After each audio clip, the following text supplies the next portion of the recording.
In this video, we're going to take a look at a very useful function in Excel. It is one of the logical functions. It is called the if function. And the if function is used to make a decision about which one of two values to put into a cell. So here's the example we're going to be looking at. We have an order amount in column A, and I think I'll zoom in on this a little bit too, so it's a little bit easier to see. So we have an order amount in column A, and in column B, we're going to determine whether they get free shipping or not. And here's the rule in this little table over here. If the order is $25 or more, then they get free shipping. If it is not, then their shipping charge will be $4. Okay? So if I look in this column over here, and I compare the number with the number in H3, and if it's greater than or equal to, then they're going to get free shipping.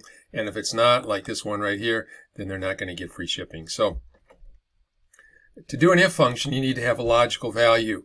A logical value is either true or false. And if the logical value is true, then you'll put one value in the cell. If the logical value is false, then you'll put a different value into the cell. So it's like a two-way branch.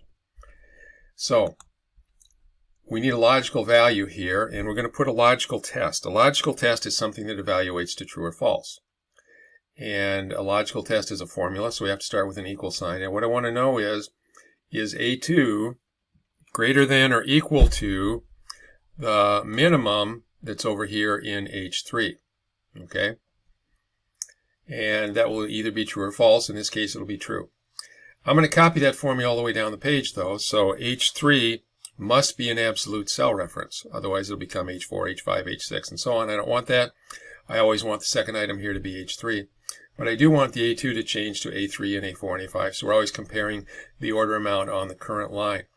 So to get those dollar signs in there easily, hit function key number 4 once on your keyboard, and it'll change that to $H, $3, and the H3 will never change. Okay, I'm going to hit enter. I should get the value true for that, and I do, because 47 is greater than or equal to 25. Okay, now I can get that formula and just copy it all the way down. I'm just going to copy it down to this row here. So we can see, in this case, it is not greater than or equal to 25, so we get the value false. And here's a little shortcut for copying stuff down the page.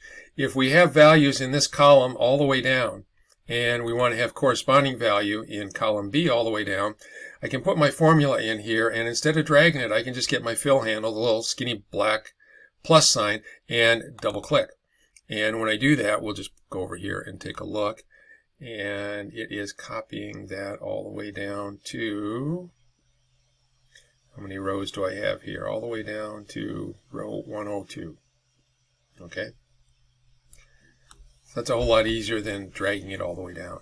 So this now is going to determine my shipping amount. Any place where I see true here, I want the number 0 over here. Any place where I see false here, I want the value $4 to be over here. Okay? And to make a decision about one of two values to put in a cell, you have to use the if function. So we're going to go to the Formulas tab, and we're going to go to the Logical group with a question mark on it, and we're going to use the if function. And we get the function arguments dialog box, and we need to provide it with a logical test, something that's true or false. And I'm going to choose B2, and you'll see it evaluates to true over here, just like it does in B2. And the value, if that is true, is 0. That means they don't have to pay anything for shipping. And then we're going to tab or click down into the next argument box here. And this is the value if false. The value if false is going to be this number here. Do not put $4 in. If you put $4 in and you change the shipping amount, then you have to go back and change all the formulas in column C. But if you just put a reference to H4, then all you have to do is change the number in H4 and it'll automatically update for you. Now, this is also not moving when we copy the formula, so that's going to be an absolute cell reference. So again, press function key F4 on your keyboard, and it becomes $H, $4. And you notice there's a little bit of help here provided. When we're in this box, it tells us what the logical test is. When we're in this box, it tells us what that is. And when we're in this box, it tells us what that is. And it also puts the values over here for the current formula, for the current cell. And it gives the result down here and also here. Okay, so we're going to click on OK, and it should tell us that the shipping amount for this guy is 0.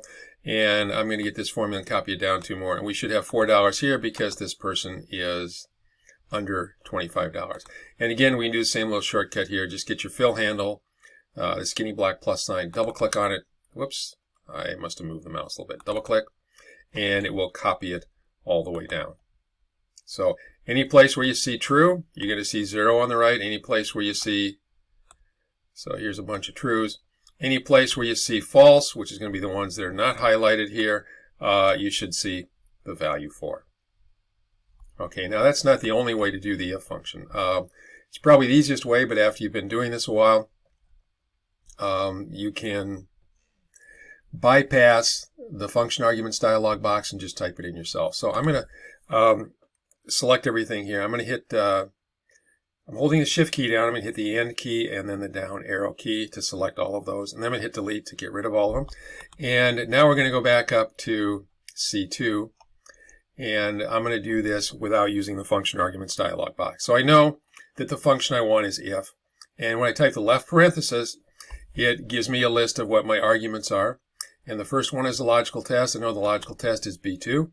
And I know that the value if that is true is going to be 0. And the value if that is false is going to be $H, $4, and then close it. And that's the exact same formula I had before, except I'm just not going to the trouble of opening up the function arguments dialog box. So I hit enter, and that's going to be true again. The amount is going to be 0. Here we've got a false value. The amount's going to be 4. And it's exactly the same as I had before. And again, I can do the same thing here, double click and copy the formula all the way down. And any place where you see a false there, you're going to see the number 4 for shipping amount. There is yet another way to do this. And what I'm going to do here is I'm going to select the 2 cells. I'm going to hold the shift key down, press the end key and hit the down arrow, and that will select everything all the way to the bottom. Hit delete. We're going to start from scratch here, and we're going to start with an equals if and then open parenthesis. And you remember my logical test was A2 is greater than or equal to the free shipping amount, which is $H, $3.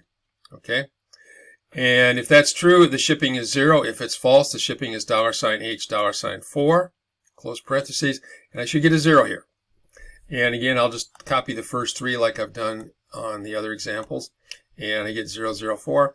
And if I get my fill handle here and just copy that all the way down, you'll see any place where the number 4 appears, there should be a number over here that is less than 25, and that is the way it looks all the way down the page. So we did the same thing. We just did it 3 different ways. When you're first starting out, it's probably easier if you just put the logical test in a separate cell like this by itself, like we did originally. But after you get used to it for a while, you can just build the logical test right into your if function if you want to. Doesn't matter which way you do it, they all work out the same in the end.